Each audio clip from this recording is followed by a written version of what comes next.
In going through all this material for Yeah. the website over 8 Yeah. months, Uh-huh. I've looked at 600 hours Wow. of Elliot Mintz interviews. Wow. I've listened to more radio interviews from Right. 40 years ago, 2,000 people. And one of the people that I came across was John Wayne.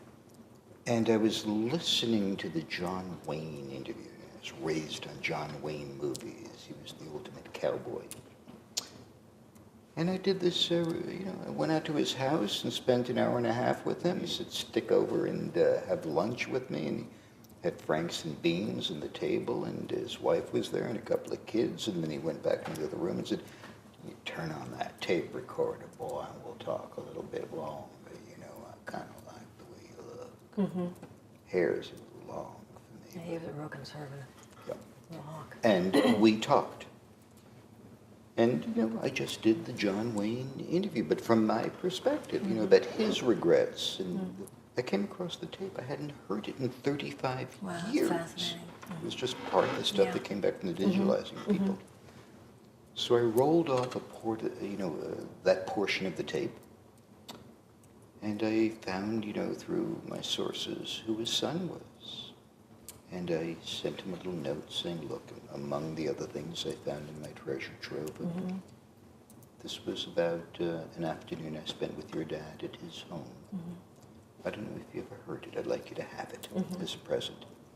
And I got a letter back a couple of weeks, personal souvenir. A John Wayne Bowie knife and a personal souvenir. And in the letter he said, thank you for allowing me to spend 46 minutes more with my father. Oh, that's so beautiful. I read an interview once with Stella McCartney. Yeah. They were asking celebrities, if you could have one thing, what would it be? And she said, 5 more minutes with my mother. Forget celebrities. If you just ask me, give me 30 more seconds with my father. The difference is I was able to provide a tape. That's beautiful. That's so beautiful. Yeah. Are you hopeful?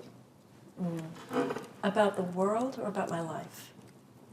We'll take it as a two-part question. Okay. About my life, very hopeful, because, with my life it doesn't even apply, because in a way, I have what I hope for. I feel every day gives me enough to chew. I couldn't digest much more. So I feel the universe knows what it's doing with me. With the world, I'm deeply concerned. I'm deeply concerned about my country. Particularly with this latest Supreme Court ruling, giving corporations unlimited power to give money to support or destroy, for that matter, political candidates. And I'm concerned for my country. I think there's been a great failure of the American educational system to teach children what American democracy even is supposed to be. We don't teach civics anymore the way we should.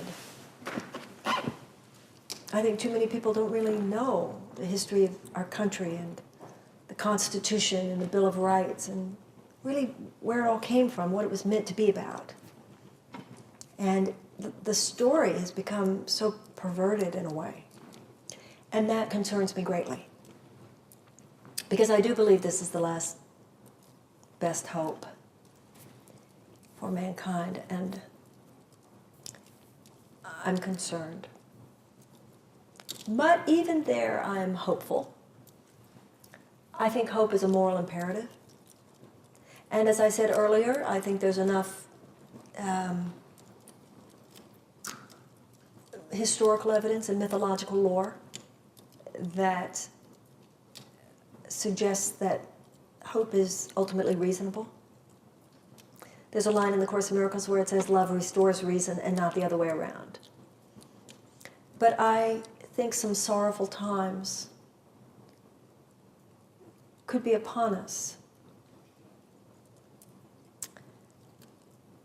I think 9/11 was an opportunity in our grief, in our heartbreak, in the midst of that tragedy. There was a great opening of the heart and a great opening of the mind. And people were, it was a very teachable moment, but, you know, people standing around water coolers, why do they hate us? Do you know why people hate us? Did you know people hated us? Why do people hate us? And you began to see on mainstream television people, academics and great scholars talking about what American foreign policy had been in the last 50 years and how we'd gotten there. And then you just saw when that administration just shut down that stuff. You could feel it the minute it happened. And anybody who in any way pointed to any responsibility on the part of the United States for we were unpatriotic. We were blaming America. And now it seems like the universe keeps giving us these opportunities.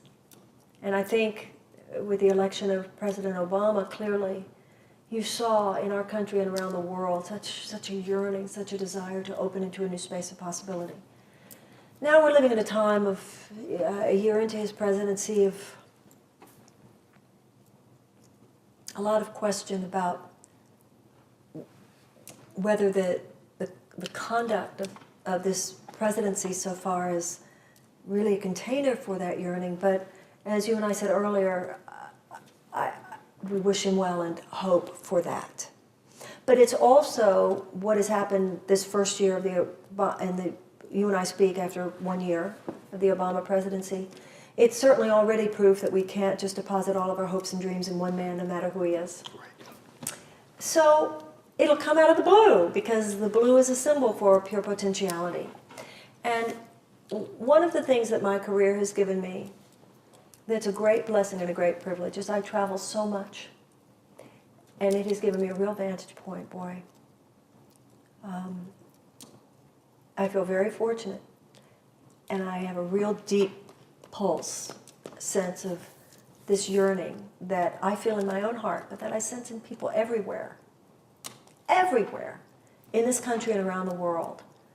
So I am hopeful, but once again, as the Course in Miracles says, it's not up to you what you learn, it's merely up to you whether you learn through joy or through pain. I'm hopeful. I know the long term is fine. Short term and medium remains to be seen. But I do have hope because of where people's hearts are. Yeah. And for you, personally, yeah. and Marianne. Yeah. Well, I had a rough few years, and I'm on the other side, and I'm so happy to be back in Los Angeles, and some very close friends of mine are here, and I'm at a very sweet moment. So my heart is filled with gratitude and a sense of homecoming. And I've been through a lot. And most of what I've been through that was painful, I can totally see self-created. Now that doesn't mean other people didn't have their stuff. But even when other people did it to you, you come to recognize how easy you made it. So I feel I've been through so much, I've processed so much, and I'm feeling good, at peace. I have a lot of work on my plate, but even that, I'm, not complaining. Hello, I mean, everything that's hard right now is simply because there's so much on my plate, but everything that's on my plate, I'm grateful to have on my plate. I'd be very sad if I didn't have anything on my plate. So I feel grateful and happy.